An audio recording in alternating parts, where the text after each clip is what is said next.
Добре дојдовте во расправа. Денес се навраќаме на текстови кои се, во самото срце на христијанската вера, особено оние што се читаат на цветници, делови од пророкот Исаија и Псалм 21. Ова се текстови кои се длабоко вознемирувачки, полни со слики на страдање, но истовремено и на конечна победа. Токму така. И тука веднаш се соочуваме со едно клучно прашање што произлегува од материјалот. А тоа е, дали овие старозаветни текстови биле напишани како да речеме директни пророчства за страдањата на Христос, како некој божествен план запишан со векови однапред? Или пак, нивното примарно значење е целосно вкоренето во историското искуство на израелскиот народ, а нивната поврзаност со Исус е една подоцнешна, иако морам да признам, исклучително моќна теолошка реинтерпретација. Мојата перспектива е дека, иако овие текстови имаат свој неоспорен и секако важен историски контекст, тие го наоѓаат своето најдлабоко и конечно исполнување токму во страдањата, смртта и воскресението на Исус. За мене тоа е како да се отклучува некое подлабоко скриено значење, како овие зборови со векови да чекале токму на овој настан за целосно да се остварат. А јас пак на ова гледам од еден сосема поинаков агол. Ќе тврдам дека првичната намера на овие текстови е целосно и исклучиво поврзана со историјата на Израел, конкретно со траумата на вавилонското робство. Замислете ги раните христијани. Тие се соочуваат со, како што велиме, скандалот на распнатиот Месија и се обидуваат да најдат смисла. Посегнуваат по алатките што ги имаат, а тоа се светите списи. И во овие песни за страдањето и оправдувањето на Израел, тие наоѓаат совршен јазик, совршена рамка, за да го објаснат она што му се случило на Исус. Тоа не е исполнување на пророштво, туку еден креативен и моќен теолошки чин, надавање ново значење на стари текстови. Да почнеме токму од таму, од тој скандал на крстот. За еден евреин од првиот век, идејата дека Божиот помазаник, Месијата, може да биде погубен на најсрамниот можен начин, на римски крст, била речиси незамислива. Тоа било контрадикција. Затоа тие морале да се вратат на своите списи, кои ги знаеле напамет, и да бараат одговор. И го наоѓаат во текстовите за слугата Господов од пророкот Исаија. Сликата на тој слуга кој страда невино, кој е послушен до крај, кој ја задржува својата доверба во Бога и на крајот е возвишен, таа слика се поклопува со животот и судбината на Исус на начин што е, како да кажам, премногу прецизен за да биде случаен. Како што вели и коментарот, кога ќе го прочитате страдањето на Исус, поврзаноста со Исаија едноставно паѓа во очи. Тоа не е накнадно вметнување, туку е препознавање. Разбирам зошто тоа е толку привлечно толкување, навистина, но сметам дека мораме да бидеме интелектуално честни и да тргнеме од оригиналот. Што значел тој текст за луѓето што го слушнале прв пат, во 6 век пред нашата ера? Коментарот на Мари Ноел Табу е тука безмилосно јасен и мислам дека вреди да се цитира. Исаија сигурно не мислел на Исус Христос кога го напишал овој текст. Слугата, во книгата на Исаија, е поетска персонификација на самиот народ на Израел, фрлен во екзил во Вавилон. Текстот имал многу практична цел – да ги охрабри, да им даде смисла на нивното ужасно страдање, да им каже дека нивната верност среде паганските народи има значење.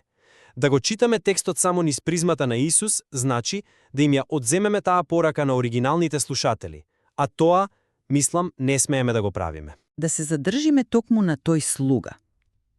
Признавам дека поимот слуга во Исаија често се однесува на целиот народ на Израел. Но она што мене ме мачи е интимноста на јазикот во 50-та глава. Господ Бог ми ги отвори ушите, грбот мој го подметнав на оние што ме удираа. Него сокрив лицето од навреди и плукање. Дали еден цел народ, една колективна абстракција, навистина може да зборува со еден толку личен, индивидуален глас? Како го објаснувате тој аспект? Не указува ли тоа на една конкретна личност? Тоа е одлично прашање и не носи до срцето на хебрејската поезија. Персонификацијата е една од нејзините клучни алатки. Народот се доживува како една личност, како невеста на Бога, како негов син. Описот на мисијата на слугата е всушност опис на идеална мисија на Израел, да биде сведок за Бога, дури и по цена на прогон. Неговата сила доаѓа од секојдневното слушање на Божиот збор. А во библиска смисла, слушањето не е пасивно. Тоа значи доверба, активно предавање на Божјата волја. Изразот го направи лицето тврдо како камен не е анатомски опис, туку е моќен хебрејски идиом за одлучност и храброст. Тоа е повик до народот во екзил. Не се предавајте. Не го губете образот пред вашите угнетувачи. Тоа е порака за опстанок. И токму таа порака Исус ја исполнува на еден совршен индивидуален начин, на кој колективниот Израел може би и не успеал секогаш. Тој станува олицетворение на тој идеал. Тој е поединечниот слуга кој ја презема мисијата и судбината на целиот народ на себе. Неговата послушност, за која Свети Павле во посланието до Филипјаните вели дека оди се до смртта, и тоа смрт на крст, е самата кулминација на она што Исаија го опишува. Раните христијани не измислиле врска. Тие виделе дека Исус го отелотворил овој архетип во неговата потполност. Тој станал совршениот Израел, совршениот слуга. Тој едноставно ја одиграл улогата до крај. Тоа е прекрасна теолошка слика, но останува слика нацртана подосна. Проблемот со контекстот станува уште поизразен кога ќе се префрлиме на Псалм 21. Често се фокусираме само на првиот стих кој Исус го изговара на крстот. Боже мој, зошто ме остави? Но тоа е класичен пример за вадење на една реченица од нејзиниот целосен контекст. Чекај, тука не можам да се согласам дека е вадење од контекст. Кога Исус ги изговара тие зборови, тој не изразува теолошки сомнеш или филозофски очај. Тој се моли. И не се моли со своји зборови, туку со зборовите на псалмот кој секој евреин во толпата го знаел напамет. Со тој еден крик, тој го активира целиот псалм во умовите на слушателите. Тој го поврзува целото свое страдање со целиот наратив на тој текст. Иако псалмот завршува со надеж и благодарност, Исусовиот крик го прави автентичен израз на неговата агонија и на неговата доверба среде тоа ужасно чувство на напуштеност. Тој го живее псалмот во неговата целост, од почетниот крик до крајната надеж што тој ја наговестува. Тоа е фасцинатна, иако контраинтуитивна идеја. Но ајде да бидеме прецизни. Коментарот експлицитно предупредува дека грешка е да се извади реченицата од контекст. Целиот псалм, кога ќе се прочита до крај, е славопој, песна на благодарност. Клучниот момент. Токму така. Се што доаѓа пред тоа, ми ги прободоа рацете и нозете, можам да ги избројам сите мои коски, е ретроспектива. Тоа е опис на пеколот од кој псалмистот, односно народот, веќе е спасен. Целиот псалм е еден вид екс-вото. Знаете, кога некој ќе преживее бродолом, па во црква ќе остави мала слика од бродот во знак на благодарност. Псалмот е токму тоа. Поетска слика на ужасот што веќе поминал, напишана од безбедноста на спасението. Централната порака не е напуштеност, туку спасение. Затоа, да се фокусираме само на првиот стих, дури и ако Исус го изговорил, значи да го искривиме оригиналното значење на псалмот како благодарница за враќањето од робство. Тоа е песна на победа, не на пораз. Но може би токму тоа е парадоксот дека Христовиот пораз е негова победа. И тоа не води директно до третата точка. Текстот од посланието до Филипјаните. Свети Павле пишува дека Исус се понизи себе си. Затоа и Бог го превознесе. Ова за мене открива една длабока божествена логика, која ја видовме и кај слугата во Исаија. Дека патот надолу е всушност патот нагоре. Понизноста и послушноста водат кон слава. Страдањето на Исус не е бесмислен трагичен крај, туку е самиот пат кон неговото возвишување како Господ. Тоа е демонстрација на Божјата правда во акција. Гледам зошто тоа е стандардното толкување, но тука мислам дека лежи една од најчестите грешки во разбирањето. Лесно е да се каже, тој страдаше, па затоа Бог го награди. Но коментарот не подсетува дека тоа е логика на трансакција, на заслуга. А божествената логика е логика на благодат, на дар. Тоа се два сосема различни универзуми. Коментарот е изричен, Секоја представа на Божиот план во смисла на пресметка, награда, заслуга, е спротивна на Божјата благодат. Благодата е бесплатна. Понижувањето на Исус не е цена што ја плаќа за да добие слава. Тоа е откривање на тоа каков е Бог. Љубов што се дава безрезервно, до крај. Тој не добива нешто што го немал, туку се открива она што отсека го збил. Прифаќам, тоа е суптилна, но клучна дистинкција. Не станува збор за трговска сделка. Но сепак принципот останува. Славата се открива токму во слабоста. И ова е совршено илустрирано во самото Евангелие по Матеј, во наративот на страста. Матеј нагласува нешто фасцинантно. Додека верските власти, оние кои ги проучувале списите и требало да знаат, го отфрлаат и го исмеваат Исус, паганите се оние кои ја препознаваат неговата вистинска големина.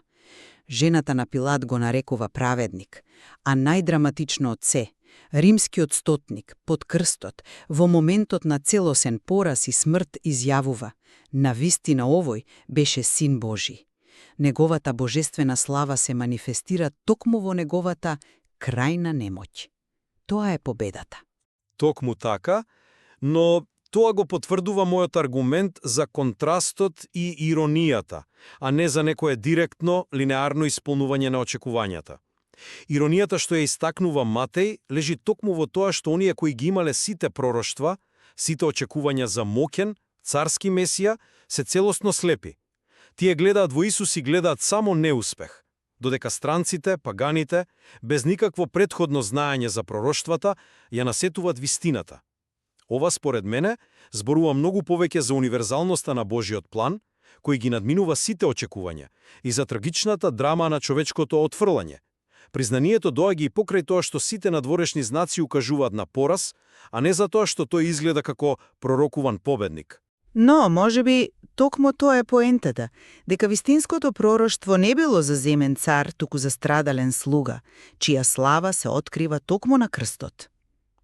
Паганите го гледаат тоа бидејќи немаат предрасуди за тоа како треба да изгледа Месијата. Тие не се заробени во очекувања.